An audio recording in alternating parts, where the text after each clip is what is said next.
And we're jumping right into the action here in an early game of Evolve. We've got Goliath setting out just a little bit ahead of our hunters. I'm Aaron AC Chambers, joined by co-founder of Turtle Rock Studios, Chris Ashton.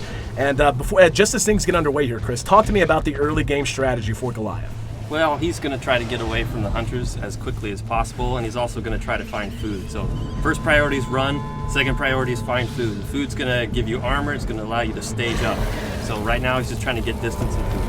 And staging up so important. Not only does it make him more tanky, but he gets to place more skill points into all of those abilities he has at his disposal. But right now, he is feeling a little bit weak. We can see all of the hunters have joined the battlefield. Immediately, we're going to see the Trapper drop his sound spike that'll help them track Goliath. But they're not even really going to need it that much, as they've already got a bead on him. We can see his tracks on the ground there. And so as they continue to pursue him out, talk to me, obviously Goliath gets a little bit of a start. But you talked to me about the plan so far. Give distance, but how do you deal with knowing that you're going to have all of these hunters barreling down on you in just a moment? Well, it's kind of the path that he takes. It's being careful where he runs. If he scares birds out of the path, kind of leaving the signs behind. So would you say subterfuge is a big part of the early game for Goliath? Sure. Well, we can see they've actually caught up with him now, and he is being pursued into the jungle, and he is using the foliage to the best of his advantage, taking a little bit out of the way paths and the sun. Yeah, it looks like Griffin's peeled off from the rest of the pack, and it's a pretty common tactic for the hunters to use, where the rest of the team flushes the monster out, and Griffin's able to trap him in that mobile arena. So it's a risky move, but a lot of times it pays off, especially in the early stages of the game. Yeah, it looks like, though, Goliath knows what's going on. And yeah, you can see, if you see the red that he can detect moving around him, he knows that's one of the hunters, and he's probably aware that that's going to be the Trapper. And oh, this creates such a big opportunity for Goliath, though. He's got a bead on him, and he doesn't know it. Oh, he's in trouble and pounced on immediately. And this is one of those risks you run, and it's right at the core of all the mechanics here in Evolve. The fact that as one, you're just not powerful enough to deal with it. As four, though, at this stage especially, you can go to town. Now, he's incapacitated but not dead, firing his pistol. They're going to try to get him back up as quickly as he can now. As we see Goliath begin to fight, I mean, is this a fight he really wants to take, or is he just trying to do some damage and eventually create some space? I think, when he had Griffin down, he had an opportunity there. Anytime you get one guy down, the fights go in your favor, but they picked him back up. So at this point, if I was Goliath, I'd start looking for an opportunity to get out of there. You kind of see how well your offense is going, and if it's not going well, you tend to try to get out. We can see he is taking a lot of damage, and now that all four are up, we can see all of their abilities beginning to synergize. We can see the shielding and the healing coming out from the medic, the shielding coming from the support. We can see our Trapper is getting more and more involved. He's hitting very good harpoons. Those harpoons borderline immobilize the Goliath, and he has to deal with those before he can do much of anything else. And of course, our assault class, who is up front, close and personal, wants to tank the damage and wants to deal as much damage as he can. But it does look like this fight might be winding down soon, as they've just got a beat on him. Yeah, he's going to try to get away now. He got tagged by the medic's tranquilizer dart.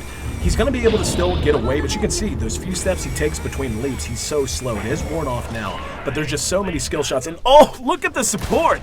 Got caught out by one of those native plants on the map. And as we see Goliath try to find some space and something else to eat, talk to me about the design of the map itself and why it plays such a role in such a competitive game. Well, we wanted it to really be another player in the game, and in a sense, the environment is a third player between the AI and the environment, the carnivorous plants. These things create opportunities for either team to take advantage of. Well, and we can see that carnivorous plant has given the Goliath quite an advantage. It allowed him to create some space. They had to bust him out. It slowed the hunters down, and now he's going to rank 2. He's leveling up to stage 2 in his evolution. Oh, he's got such a good high ground position, coming from downtown with a big smash, and that's going to send them scattering. Now it looks like he doesn't want to fight, just wanted to do what damage he could to throw them off base, to get them confused, but we see our Trappers right behind him, helping to slow him down, hitting those harpoons. Let's see if he can catch up with him. Yep, he's got the mobile arena ready to go. Gonna try to toss that out in front of him, then hit him with the harpoon. There he goes, he's let it go, and the leap, not enough! Harpooned him from behind, and now he's trapped. Now this is one of the biggest gameplay mechanics as well, that mobile arena. Talk to me about what that means for both the Goliath player and for the hunter. For the Goliath, it means he's trapped in there for a certain amount of time. For the hunters, it's an opportunity for them to chew through his armor and to do some permanent damage. Oh, we can see, the Trapper actually got knocked in the river. Now, I know there's a Tyrant. Yes, the Tyrant down in the river. You have to be so aware of your surroundings in Evolve if you're one of the hunters. As that's actually a one-shot. He's not just down and incapacitated. There's no resuscitating him. That's going to be 2 minutes. He's off of the map entirely as Goliath continues to just run over the rest of his team. What kind of, put it in context for me. How big of a loss is it whenever you lose one of your teammates like that as the hunters? It's huge. They're designed to be co-op. Each one of them has a very specific function that is vital to their success. So as soon as one guy's out, they're at a huge disadvantage. And we can see Goliath's actually running here, but since they're down a man, how does that change their strategy and how they want to approach Goliath? Well, they definitely want to be a lot more cautious. If Goliath turns to fight them, he might be able to pull out the win here. So they'd be a little bit more defensive. They'll start anticipating where he's coming. They're not going to chase him as closely as they would normally. They want to keep a beat. They don't want to lose him, right? But they want to not really force the fight themselves. They want to wait till Griffin comes back. Don't want to take that big of a risk. Now the problem is, we saw they had to stop and deal with that Tyrant, otherwise one of them might get snatched.